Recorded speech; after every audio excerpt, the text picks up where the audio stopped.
¿Sabían que existe una historia tan absurda que parece sacada de una película de comedia negra? Una Ferrari F430, esa obra maestra de la ingeniería italiana que representa la perfección mecánica y la elegancia deportiva, cayó en las garras implacables de las leyes ambientales mexicanas hasta convertirse prácticamente en un auto fantasma en el país azteca.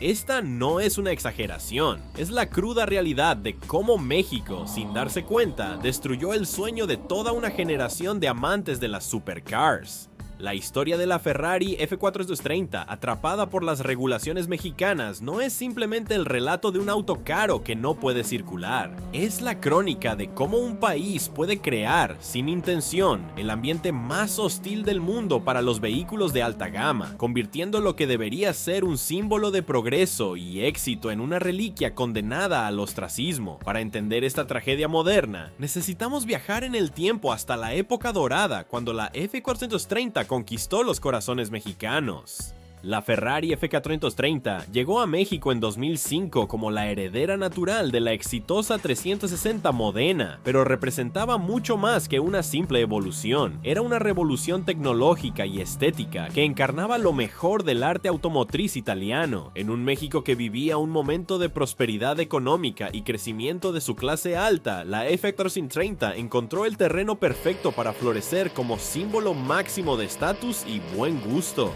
Bajo el cofre de la F430 latía el corazón de lo que muchos consideran uno de los motores más perfectos jamás creados, un V8 de 4.3 litros que desarrollaba 490 caballos de potencia pura. Este no era simplemente un motor, era una sinfonía mecánica que traducía en sonidos y sensaciones toda la herencia racing de Ferrari. Cada aceleración era un concierto, cada subida de revoluciones una declaración de amor al arte automotriz italiano que resonaba por las calles mexicanas.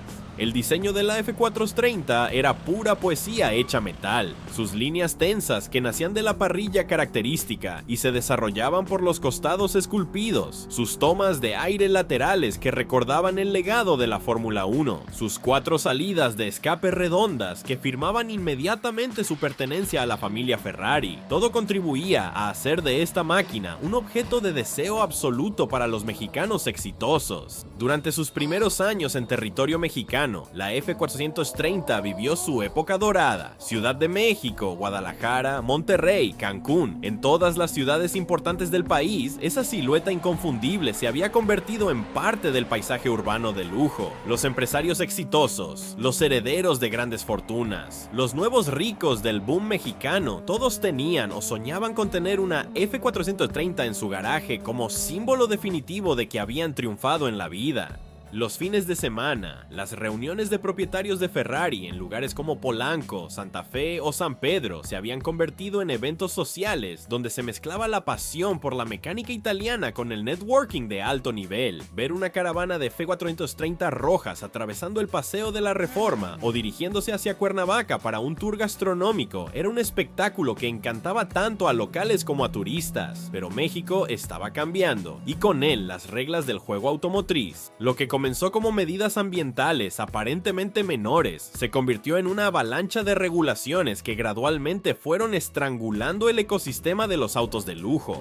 La F430, siendo uno de los vehículos más exclusivos y potentes del mercado, se convirtió sin saberlo en el blanco perfecto de estas nuevas políticas. El primer golpe llegó con la implementación del programa Hoy No Circula, en su versión más estricta para vehículos foráneos y de alta cilindrada. Lo que inicialmente parecía una medida temporal para controlar la contaminación en días críticos, se convirtió en una restricción permanente que afectaba directamente a vehículos como la F430. De repente, tener una Ferrari significaba no poder usarla al menos un día a la semana, y en días de contingencia ambiental podían ser varios días seguidos. La situación se complicó exponencialmente con las nuevas regulaciones de verificación vehicular. México implementó estándares de emisiones cada vez más estrictos que los vehículos importados debían cumplir para obtener el holograma que les permitía circular. La F430, con su potente V8 aspirado diseñado en una era anterior a las normas ambientales ultra estrictas, comenzó a tener serias dificultades para pasar estas verificaciones. El proceso de verificación vehicular se convirtió en una pesadilla burocrática para los propietarios de F430. Cada 6 meses tenían que llevar su Ferrari de más de $200,000 a centros de verificación que muchas veces no estaban preparados para manejar un vehículo tan especializado. Los técnicos no sabían cómo conectar correctamente los equipos de medición. Los sistemas de diagnóstico no reconocían los códigos específicos de Ferrari y el resultado era un círculo vicioso de reprobaciones y frustraciones. Pero el verdadero calvario comenzó cuando México endureció sus normativas de importación de vehículos usados. Las F430 que los mexicanos habían comprado en Estados Unidos o Europa, de repente se enfrentaron a requisitos de homologación que las convertían prácticamente en ilegales. Autos que habían circulado durante años sin problemas de la noche a la mañana se volvieron vulnerables a decomisos y multas millonarias. Los propietarios de F430 se encontraron atrapados en un laberinto legal sin salida aparente. Por un lado, sus autos perdían valor de reventa por las restricciones de circulación. Por otro, los costos de mantenerlos legalmente se dispararon debido a los requisitos de verificación especializada, seguros especiales y trámites burocráticos interminables. Era como si México hubiera decidido castigar específicamente a quienes habían optado por la excelencia automotriz italiana. La industria del servicio automotriz de lujo también comenzó a sufrir las consecuencias. Los talleres especializados en Ferrari vieron cómo sus clientes gradualmente dejaban de usar sus F430 o las vendían para exportación. Los mecánicos que habían dedicado años a especializarse en estos motores V8 italianos se vieron obligados a diversificar hacia otras marcas o incluso cambiar de profesión. Los concesionarios Ferrari oficiales en México se encontraron en una posición imposible. ¿Cómo vender autos nuevos cuando el mercado de usados de la misma marca estaba siendo sistemáticamente destruido por las regulaciones gubernamentales? ¿Cómo justificar la compra de una Ferrari nueva cuando la anterior generación había perdido tanto valor y usabilidad? El impacto psicológico en los propietarios fue devastador. Muchos describieron una sensación de traición por parte del país que los había visto prosperar. Habían trabajado toda su vida para poder permitirse una Ferrari, símbolo máximo del éxito, solo para descubrir que su propio gobierno la consideraba un estorbo ambiental que debía ser eliminado de las calles. Algunos propietarios desarrollaron estrategias creativas para mantener sus F430 operativas. La reemplacación en estados con regulaciones más laxas se volvió común, aunque implicaba complicaciones legales y costos adicionales. Otros optaron por mantener sus autos en garajes climatizados, sacándolos solo para eventos especiales en fines de semana, transformando su pasión en una experiencia de museo privado. El mercado negro de hologramas y verificaciones fraudulentas comenzó a proliferar alrededor de estos vehículos de alta gama. Talleres sin escrúpulos ofrecían soluciones para hacer pasar las verificaciones a cambio de sumas considerables, pero siempre con el riesgo de ser descubiertos y enfrentar consecuencias legales graves. Era la criminalización involuntaria de la pasión automotriz. La situación se volvió aún más absurda cuando se consideraba que México era uno de los mayores productores de petróleo del mundo.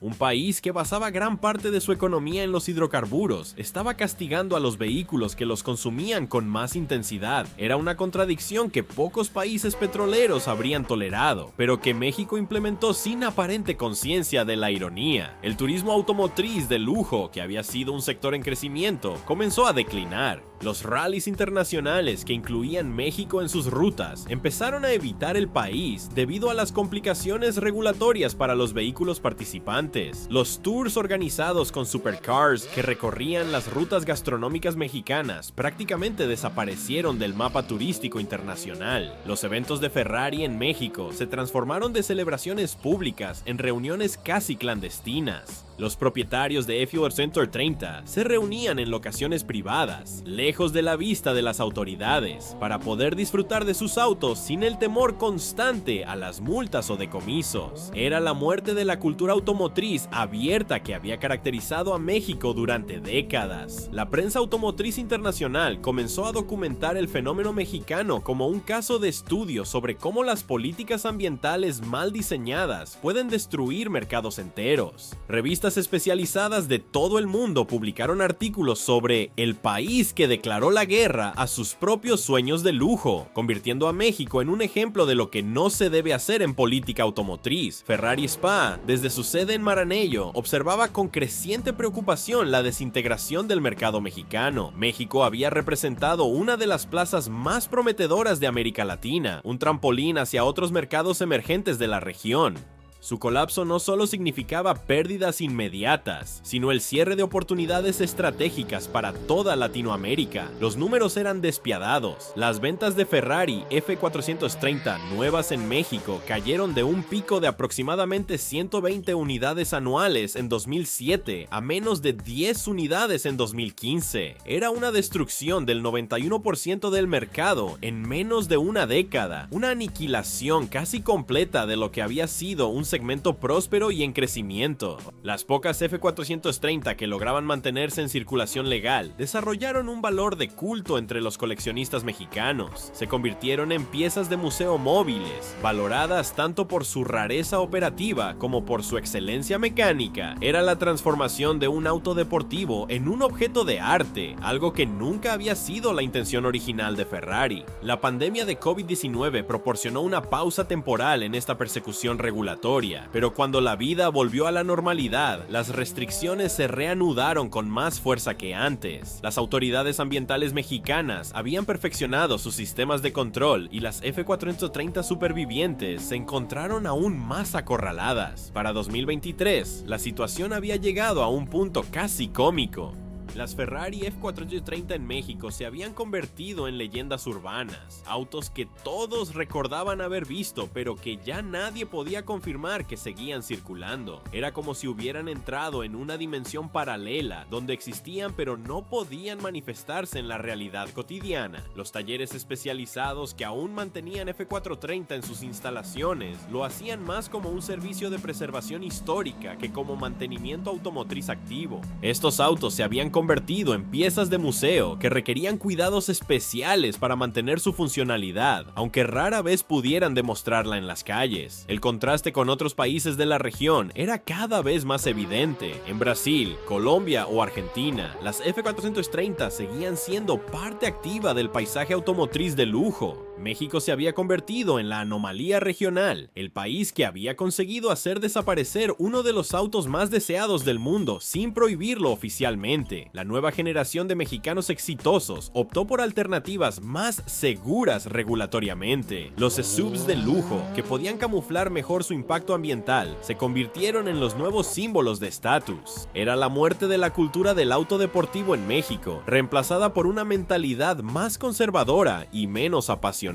Algunos analistas comenzaron a especular sobre el impacto a largo plazo de estas políticas en la innovación automotriz mexicana. Si el país castigaba sistemáticamente la excelencia mecánica, ¿cómo podía esperar desarrollar su propia industria automotriz de alta gama? Era una contradicción que amenazaba con perpetuar la dependencia tecnológica del país. Hoy, la Ferrari F430 en México existe principalmente en la memoria y en garajes privados climatizados. Es el fantasma de lo que una vez fue un símbolo vibrante de éxito y pasión. Su historia sirve como advertencia sobre cómo las mejores intenciones ambientales pueden tener consecuencias no previstas que destruyen culturas enteras. La tragedia de la F430 mexicana no es solo automotriz, es cultural.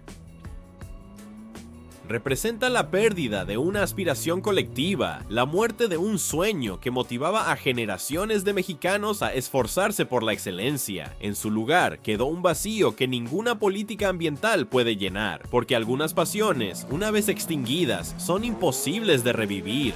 México logró algo que ni la crisis económica más severa había conseguido: hacer desaparecer voluntariamente uno de los símbolos más potentes del triunfo personal. La F430 se convirtió en la víctima colateral de una guerra ambiental que nunca debió librar contra sus propios sueños de grandeza. Quizás algún día las políticas cambien y el rugido del V8 de la F430 vuelva a escucharse libremente en las calles mexicanas. Pero por ahora, ese sonido legendario se ha silenciado en un país que una vez lo celebró como la banda sonora del éxito. Es un silencio que habla más fuerte que cualquier rugido de motor, un silencio que cuenta la historia de cómo México se convirtió en el verdugo involuntario de sus propias pasiones. Si este contenido les ha impactado, no olviden suscribirse al canal y activar la campanita para no perderse nuestros próximos videos sobre cómo las políticas gubernamentales pueden destruir industrias enteras sin darse cuenta. Déjenme en los comentarios, ¿creen que México fue demasiado lejos con sus regulaciones ambientales? Dale like si esta historia los conmovió y compártanla con alguien que ame los autos deportivos y entienda el valor de la pasión automotriz. Nos vemos en el próximo episodio.